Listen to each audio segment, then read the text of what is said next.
nongeye kubasuhuza.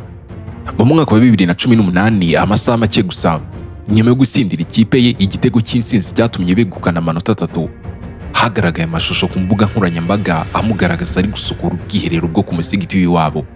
Ibintu byasaga nkaho biri gutungura benshi. Nkuko mbivuze, byatunguye abantu benshi. Abafana batangiye kuyasangiza abandi ku muvuduko udasanzwe. Murabizi abantu bakunda byacitse. Bamwe bamushimiraga kwicisha bugufi no gukomeza kuba umwana woroheje waturukaga mu gace kitiriwe Bambari nubwo yaramaze kuba icyamamare ku isi. Gusa abandi bibaza uburyo cy'umukinnyi uri ku rwego rwo hejuru nk'uyu uhembwa amafaranga menshi cyane kandi ukunzwe n'imbaga yagakwiye gukora igikorwa nk'icyo. Ibintu byarushijeho gukomera kubera ko yari amaze kwigarurira imitima ya benshi ku buryo n'ibihangange by'umupira ku isi byari byaratangiye kumushimira no kumuha amajwi mu bihembo bikomeye cyane. Ariko uburyo cyakiriye amashusho nabyo byerekanye umuntu yari we nyakuri. Yavuze ko yasabye abari bayafashe ayo mashusho kutayashyira hanze kuko atashakaga ko abantu babifata nk'igikorwa cyari cyangwa se nk'itangazamakuru ryo kwiyerekana. Kuri we, gusukura umusigiti ntabwo ari igikorwa cyo gushimwa, ni inshingano, ni umuco, ni uburere. Yarakiri umwana wakuriye mu muryango woroheje, aho kwicisha bugufi no gukorera abandi byari ibintu bisanzwe cyane kuri we. Yakuriye mu muryango wubaha Imana cyane, aho na se wari umuyobozi w'umusigiti wabo. Ubuzima bwari bworoheje, bwuzuyemo imirimo ya buri munsi no gufashanya nk'uko bigenda mu midugudu myinshi yo muri Afurika. Uru ni urucabana, ariko inkuru ye yabaye nk'ihindura icyerekezo umunsi umwe w'agahinda gakomeye atazibagirwa, aho yari afite imyaka 7 gusa agiye gukina ku kibuga cy'igitaka nk'uko yari asanzwe abikora, maze mubyara we aramuhamagara amubwira ko se yitabye Imana. Yabanje kubifata nk'urwenya. Se yari asanzwe arwara, ariko buri gihe bamuhaga imiti gakondo agakira by'igihe gito, ubuzima bugakomeza gutyo. Uwo munsi byari bitandukanye cyane n'ibyari byararanze urugendo rw'ubuzima bwe. Indwara yaramurenze ku rwego rwo hejuru, kandi mu gace k'iwabo nta bitaro byari bihari, nta muganga, nta bikoresho byo kumutabara mu buryo bwihuse. Ubuzima bwe bwabaye nk'ubuhagaze gutyo. Umuryango usigara mu gahinda no mu bukene bukabije kubera ko umugabo yaramaze kuva mu buzima. Icyo gikorwa cyasize igikomere gikomeye mu mutima w'uwo mwana muto. Uwo munsi yafashe icyemezo atarazi neza uburemere bwacyo nk'abandi bose, ariko cyaje kumuhindurira urugendo rw'ubuzima, uburyo azakura agahindura amateka y'umuryango we n'ay'abaturage bo mu gace k'iwabo. Yabonaga inzira imwe rukumbi yamufasha kubigeraho. Hari umupira w'amaguru twese twakuze twirukamo. Ntabwo byari uko byari byoroshye ngo abitekereze gutyo, kubera ko iwabo nta kibuga cyari gihari uretse agace k'igitaka bakiniragaho bambaye inkweto zishaje cyangwa se bakina n'ibirenge ubona bambaye ubusa nk'abana. Ariko aho handi babonaga ivumbi n'amabuye, we yabonaga inzozi ziremereye kurusha uburyo ki babibonaga. Nyuma y'urupfu rwa se wabo niwe wamufashe mu nshingano zo kumurera no kumuyobora, akayobora umusigiti. Yari umugabo wiyubashye kandi wifuzaga ko umwana azakura ari umuntu wubaha umurimo n'inshingano z'idini. Yabonaga umupira nk'ikintu kimutesha igihe, kikamukurura cyane, kikanamujyana kure y'inzira nziza. Gusa uko imyaka yagendaga ishira, yamutegekaga gukora imirimo myinshi ku musigiti no mu rugo, kugeza ubwo amubujije burundu gukina umupira w'amaguru. Ku mwana nk'uyu ibi byasaga nko kwica inzozi ze abirebesha amaso, ariko uko barushagaho kumubuza ni nako inzozi ze zarushagaho gukura cyane. Ageze ku myaka 15 yafashe icyemezo gikomeye kandi cyateye ubwoba abantu benshi babyumvise. Yarasimiye burundu, yavuye iwabo rwihishwa, nta muntu n'umwe abwiye. Agenda urugendo runini n'amaguru, anyura mu mihanda no mu byaro. Amaherezo yaje gufata imodoka imujyana Dakar. Dakar yari nk'ahantu y'isezerano ku bakinnyi bato bo muri Senegal. Hari amashuri yigisha umupira w'amaguru, hari abatoza beza babifitemo ubumenyi bwinshi, hari n'imikoranire n'amakipe akomeye yo ku mugabane w'Uburayi. Kuri we kwerekeza Dakar byari nko gutera intambwe iva mu mwijima ikajya mu mucyo, aho twese twamumenye. Yagezeyo nta mafaranga na make, nta n'urwara rwo kwishima, nta nzu, nta muntu wari umuzi. Umugambi we wari umwe kandi mu buryo bworoshye ariko busa nk'ubukomeye. Byari ugukinira mu muhanda akerekana impano ye, yiringira ko hari umuntu uzamubona rimwe akamumurikisha. Bidatinze, nyuma y'amezi 2 umuryango we waramukurikiranye bamugarura iwabo, ariko wa muriro w'inzozi wari umurimo ntabwo wigeze uzima. Nyuma y'amezi 7 gusa yongeye gusubirayo, ariko ubu yari afite umugambi usobanutse n'icyizere kirenze icy'ubwa mbere. Ubu ntabwo yari agiye kugerageza amahirwe gusa, yari agiye kurwanira inzozi ze kugera ku ndunduro y'ubuzima bwe.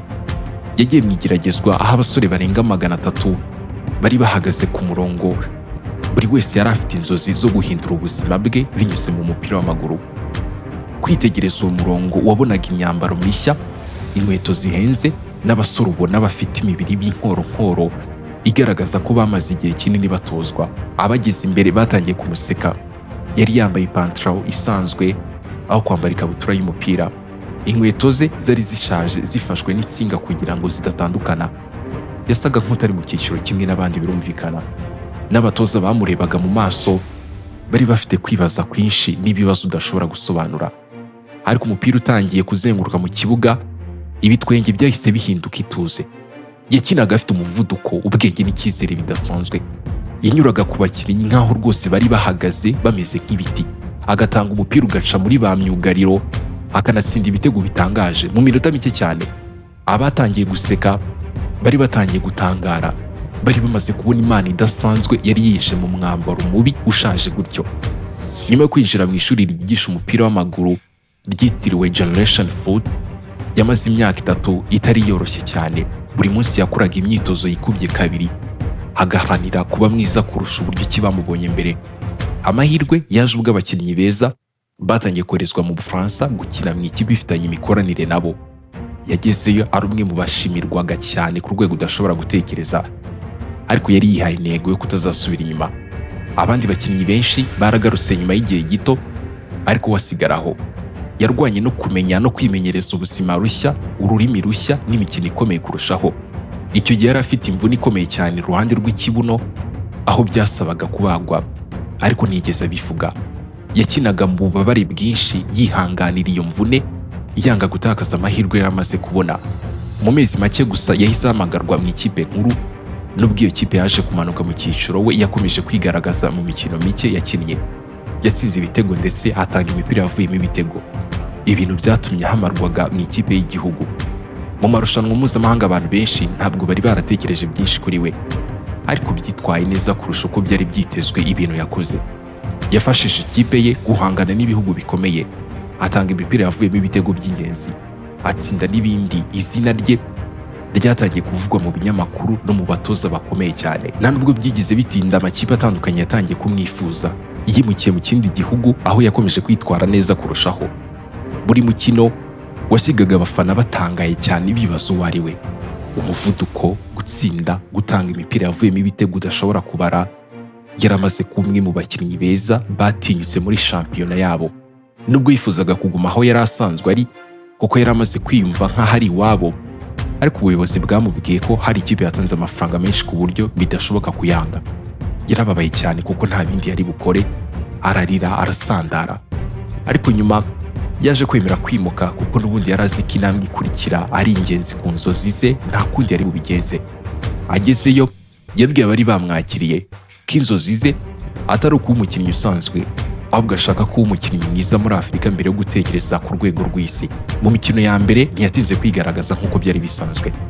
Yatsindaga, agatanga imipira yanavuyemo ibitego, akigarurira imitima y'abafana bagiye banyuranye. Mu mwaka wakurikiyeho yatsinze ibitego byinshi kurushaho ndetse yegukana igikombe cye cya mbere, aba umwe mu bakinnyi batinyitse muri iyo shampiyona. Impinduka ikomeye cyane yabaye mu mukino wa gishuti wahuje ikipe ye n'ikipe ikomeye cyane ku mugabane w'Uburayi. Uwo munsi yatsinze ibitego, atuma haboneka penalty yavuyemo ikindi, anakora n'ibikorwa byiza byatumye abari baje kumureba bose batangara. Uwo mukino wahinduye byinshi. Amakipe akomeye yatangiye kumukurikirana hafi kurushaho, batangira kumwifuza n'urucabana. Nyuma y'ibiganiro byinshi yimukiye mu Bwongereza. Intangiriro ze ntabwo zari zoroshye na gato. Hari imikino yakinaga neza cyane, atsinda ibitego byiza byatumye abafana bamuramya. Indi mikino akabura amahirwe cyangwa agasa nk'uwazimiye mu kibuga. Ibintu byatumaga bamwe batangira kumushidikanyaho. Yarahanganye n'umuvuduko w'umupira waho, imbaraga z'abakinnyi n'igitutu cy'itangazamakuru. Bidatinze mu mwaka wa mbere yaramaze igihe kinini atagaragaza umusaruro uhagije, ariko mu mikino 2 ya nyuma ya shampiyona yaje gutungura isi yose. Yatsinze ibitego 3 mu minota 2 n'amasegonda 56 gusa. Aca agahigo kari gasanzweho, agaragaza ko impano itigeze ishira. Ariko igihe yasubiraga guhura n'ikipe yahozemo mu mukino wa gishuti, bamwe mu bafana be baramwibukaga cyane. bamuvugirije induru, ikibuga kirumirwa, bamugaragariza ko bataramubabarira uburyo yagiye. Ibi byaramukomerekeje cyane ku mutima, yumva ko nubwo yari amaze kugera kure hari abantu bamubonaga nabi. Mu magambo y'ubwe yavuze ko uwo munsi wabaye intandaro y'impinduka zikomeye mu mitekerereze ye. Kuva uwo munsi ko atagombaga kongera kwiha urwaho rwo kugwa hasi, ko yagombaga gukora ibirenze ibyari byitezweho kuri we buri gihe. Nyuma y'ibyo yabwiye umutima we ko atagifite uburenganzira bwo gukora amakosa ukundi. Yatangiranye imbaraga nyinshi mu mwaka mushya w'imikino. Yagize uruhare mu bitego 8 mu mikino 7 ya mbere. Aba umukinnyi witwaye neza kurusha abandi mu mukino bahuyemo na Chelsea, atsinda igitego mu masegonda 39 bahanganye na Liverpool. Byasaga nk'aho amaherezo amahirwe yatangiye kumusekera kandi abantu bose bagiye kumenya ngo ninde mu by'ukuri. Ariko umupira w'amaguru ugira ibihe byawo. Nyuma y'iyo ntangiriro nziza yakurikiwe n'imikino 16 atabonagamo igitego na kimwe. Abamukundaga batangiye guceceka cyane, abamunenga batangira kongera ijwi, igitutu kiriyongera. Ibintu byarangiye anahawe ikarita itukura mu mukino wari ukomeye cyane. Mu minsi 8 yategereje umukino wakurikiyeho yari afite igitekerezo kimwe gusa mu mutwe: kwiyereka abamushindikanyaho no kwiyereka ubwe ko atari yaribeshye inzira yahisemo. Umukino wari ugiye gukurikiraho wari ugiye kumuhuza n'umutoza wamwifuje akaza kumusubiza inyuma, kandi hasigaye imikino 7 gusa ngo shampiyona irangire. Yarazi ko ashobora gusigara yibukwa nk'umukinnyi watsinze ibitego 3 byihuse gusa, cyangwa se akerekana impamvu atarakwiye gusuzugurwa. Umunsi w'umukino warageze, atsinda ibitego 2, afasha ikipe ye kugaruka nyuma yo gutsindwa 2-0 batsinda Liverpool. Nibwo inkuru ye yahindukiye. Nyuma yaho yongeye gutsinda ibitego 6 mbere y'uko shampiyona irangira, harimo n'ibitego 3 yatsinze ikipe ya Manchester City yatozwaga na Yahinduye, wari umaze kugira uruhare mu bitego 22. Azamura Southampton ayigeza ku mwanya wa 6 hejuru ya Liverpool, anayihesha itike yo kujya mu marushanwa y'i Burayi ku nshuro ya mbere mu myaka 12. Abafana batangiye kwizera ko hari umukinnyi udasanzwe bari bafite uri imbere yabo. Ibi byatumye Kiyapo asubira inyuma, yemera gutanga amafaranga menshi cyane kugira ngo amusinyishe. Abo umukinnyi w'umunyafurika uhenze kurusha abandi bose icyo gihe. Byari gihamya ko igihe cyo gushidikanya cyari kirangiye neza kivuyeho. Nubwo hari abafana benshi bavuze uburyo cyazananirwa kubera igiciro cye kinini, nyuma uyu mutoza ubwe yaje kwemera ko kumutindaho imyaka 2 byari ikosa rikomeye mu buzima bwe nk'umutoza. Ku mukino we wa mbere mu kipe nshya yatsinze igitego cyiza cyane cyafashije gutsinda Arsenal. Ntibyagarukiye aho, yakomeje gutsinda ibitego mu mikino ikomeye, agaragaza ubuhanga, umuvuduko n'umutima wo kutigera arekera aho yari ari. Mu ntangiriro z'igihe cya Klopp muri Liverpool, ikipe yari gishaka umurongo, ariko ibitego bye byatumaga itera imbere, bigaha icyizere abakinnyi bagenzi be n'abafana. Nubwo yagize imvune agasiba imikino 8 ya shampiyona, yaramaze gutorwa nk'umukinnyi w'umwaka muri iyo kipe. Abasesenguzi bavuga ko iyo ataza kugira imvune yashoboraga kuba yarahataniye ibihembo bikomeye ku mugabane w'u Burayi. Abafana bari bazi ko neza batari bubone itike y'irushanwa rikomeye ku mugabane w'u Burayi batamufite. Umwaka wakurikiyeho haje abandi bakinnyi bakomeye barimo Salah, Van Dijk, Livingston. Ibi byanatumye ikipe irushaho gukomera no kugira ubufatanye bukomeye mu kibuga. Nubwo byamusabye kwimukira ku ruhande rw'ubumoso bw'ikibuga, akemera kugabanya imibare y'ibitego bye kugira ngo abashe nibura kubona bagenzi be bari kwigaragaza. Yakomeje kuba ingenzi mu mikinire y'ikipe. Mu kwezi kwa Kanama yatowe nk'umukinnyi w'ukwezi muri shampiyona, agaragaza ko ubwitange bwe butari bwaragabanutse na gato. Mu kwezi k'Ugushyingo yafashije Senegal kubona itike y'igikombe cy'isi ku nshuro ya mbere kuva mu gihe cy'umukinnyi yakundaga akiri umwana. Ibi byari inzozi zibaye impamo, ntabwo ari kuri we gusa ahubwo ni ku gihugu cye cyose. Muri uku kwezi kandi yatsinze igitego cya Sever, hanyuma atangira urugendo rwo gutsinda amakipe yose bahuye mu marushanwa y'i Burayi kugeza ku mukino wa nyuma. Yatsinze 2 kuri Spartak, atsinda ibitego 2 kuri Park, atsinda Manchester City, atsinda Roma mu mukino ubanza no mu kwishyura. Yafashije ikipe ye kugira mu mukino wa nyuma w'amarangamutima menshi, abantu batangira kumwishimira karahava. Nubwo igitego cye cya 10 muri aya marushanwa kitari gihagije ngo begukane igikombe, kandi no mu gikombe cy'isi Senegal ikavamo hakiri kare kubera amanota y'imyitwarire mibi, ntabwo yacitse intege. Yari amaze kwigarurira imitima ya benshi ku isi, ariko we hari ikintu cyamurushaga agaciro kurusha ibikombe n'ibihembo cyamukururaga cyane. nyuma yo kumara imyaka 2 afite amasezerano y'akayabo yasubiye iwabo mu gace k'iwabo atangira urugendo rwo gusubira aho yakomotse.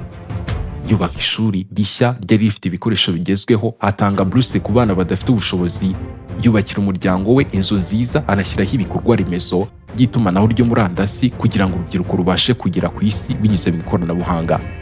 Yanashyizeho ikigega gifasha imiryango kubona amafaranga agana mu mushahara muto wa buri kwezi. Anatanga amahugurwa y'imyuga ku rubyiruko n'abagore kugira ngo bigire kandi babashe kwihangira imirimo. Ikireze kuri ibyo, yubakiye abaturage ibitaro bishya byari bifite ibikoresho bihagije n'abaganga babihuguriwe kugira ngo ntihazagire undi mwana uzongera kubura se cyangwa se undi muvandimwe kubera kubura aho kwivuriza nk'uko byamubayeho akiri muto. Inkuru ye ntiyari ikiri ibitego gusa, ntabwo ari iy'amafaranga cyangwa se ibikombe. Yari inkuru y'umwana wavuye kure cyane wahisemo kutibagirwa aho yaturutse, wahinduye ubuzima bwe n'ubw'abandi. Kuri we gutsinda byari birenze gutsinda mu kibuga, byari ugutsinda ubukene, ugutsinda amateka mabi no guha icyizere igisekuru kizaza kikamwibuka gutyo. Nubwo ibyo bikorwa byamuhesheje icyubahiro ku mugabane w'Uburayi no ku isi yose, gutsindwa byakomeje kumubabaza mu mutima we. Yaramaze gutsindwa inshuro 2. Ibi ni ku gikombe cy'umukinnyi mwiza muri Afurika atsinzwe na Mohamed Salah. Mu gihe Sadio Mané we yakinaga yicisha bugufi, akemera gusaranganya icyubahiro n'abandi no gukora imirimo itagaragara cyane mu kibuga. Uwo mwaka ntabwo ari gucika intege, nubwo penalty nyinshi zaterwaga na Salah. Sadio Mané yasoje shampiyona atsinda ibitego 4 mu mikino 2 ya nyuma, ahita ananganya umubare w'ibitego n'abandi bakinnyi bakomeye bahataniraga igihembo cy'uwatsinze ibitego byinshi. Yakegukanye asangiye n'abandi, agaragaza ko ashobora guhatana ku rwego rwo hejuru kandi kadakeneye kwiharira byose. Mu marushanwa y'i Burayi yongeye kwigaragaza, atsinda ibitego bikomeye cyane kuri Bayern Munich mu Budage ndetse n'ikindi kuri Paul. Afasha ikipe kugera mu mukino wa nyuma wa 2 mu myaka 2. Byari ikimenyetso cy'uko batari ikipe y'amahirwe, ahubwo bari bamaze kuba igihanganye gihoraho. Mu mukino wa nyuma yabonye penalty mu masegonda 24 ya mbere. Abenshi bari biteze ko ayitera cyane ko yari mu bihe byiza, ariko ihabwa Salah kugira ngo ayitere. Iyo penalty yabyaye igikombe cyazanye igihembo kuri Liverpool nyuma y'imyaka 14 itarakigeraho. Icyo cyemezo cyagaragaje imiterere ye, gutsinda ari kumwe n'abandi aho gutsinda wenyine. Nubwo atigeze ashaka kwigereza icyubahiro wenyine, kandi nubwo yabonye Baherereye aterura igikombe cya Afurika amureba nyuma yo gutsindwa indi nshuro mu mukino wa nyuma, ntabwo yigeze ahindura umutima we, ahubwo yatowe nk'umukinnyi w'irushanwa kubera ko yari yitwaye. Agaragaza agaciro k'umukinnyi kadapimwa gusa nk'igikombe ateruye, ahubwo ko n'ibikorwa bye bibasha kwivugira. Icyo gihe umwaka mushya w'imikino igihe watangiraga, byari mu mukino wa gishuti wahuje ikipe ye niyo yahoze arimo, iyo muri Salzburg. Abafana bamwakiranye amashyi menshi. Uburakari bari barigeze kugira igihe yavaga mu ikipe bwari bwarashize burundu. Bari bamaze kubona ko uwo musore wavuye muri Afurika atari umukinnyi usanzwe, ahubwo yari umuntu w'intangarugero ubaha aho yavuye hose. Mu mpera z'uwo mwaka yakomeje kwandika amateka, yitwaye neza mu mukino w'igikombe kuruta ibindi ku mugabane w'Uburayi. Atanga umupira wavuyemo igitego cy'insizi mu mukino wa nyuma w'igikombe cy'amakipe ku isi. Ibi byafashije Liverpool kugera ku rugendo runini itaratsindwa na rimwe, ibintu bitari byarabayeho mu mateka ya shampiyona yayo. Sadio Mané yarazamutse agera ku mwanya wa 4 ku gihembo gihabwa umukinnyi mwiza ku isi, abumwe mu bakinnyi bake b'Abanyafurika bageze kuri urwo rwego mu gihe cya vuba. Ikirenze ibyo, yagize n'icyubahiro cyo gutorwa nk'umukinnyi ukomeye cyane ku isi, nk'uwamuhisemo ku mwanya wa mbere mu baharanira icyo gihembo. Icyubahiro nyine gikomeye kurushaho kuko cyaturutse ku mukinnyi mugenzi we uzi neza agaciro k'ibikorwa byo mu kibuga. Muri uko kwezi amaherezo inzozi ze zo ku mugabane we zabaye nk'izisohora. Yanahawe igihembo cy'umukinnyi mwiza muri Afurika, byari igisubizo ku myaka y'imihate, kwihangana no kwemera kuwicisha bugufi mu gihe abandi bashaka kwimurika. Ku nshuro ya mbere Afurika yose yamwemeye nk'umukinnyi wahagaze neza, bitari kubw'ibitego gusa ahubwo no kubw'indangagaciro ze. Muri icyo gihe kandi yagaragaye afasha abakozi b'ikipe y'igihugu gutwara amacupa y'amazi bayinjiza mu rwambariro mu gihe abandi bakinnyi batigeze babiha agaciro. Mu kiganiro kijyanye n'itangazamakuru, mu magambo ye yagize ati nakora iki mu gihe imodoka 10 zihenze cyane, amasaha menshi arimbishijwe diyama n'indege 2. Ati nigeze kugira inzara, nigeze gukora mu mirima, nakinnye nyiri umwana, nagira inkweto, iby'ubuzima bwamaye nahitamo kubisangira n'abantu banjye. Kandi koko ubuzima nibwo ari bumuhaye byose. Nyuma yo kwegukana igikombe cya shampiyona mu Bwongereza ku nshuro ya mbere, yagarutse mu mwaka wakurikiyeho asa n'uwacitse intege.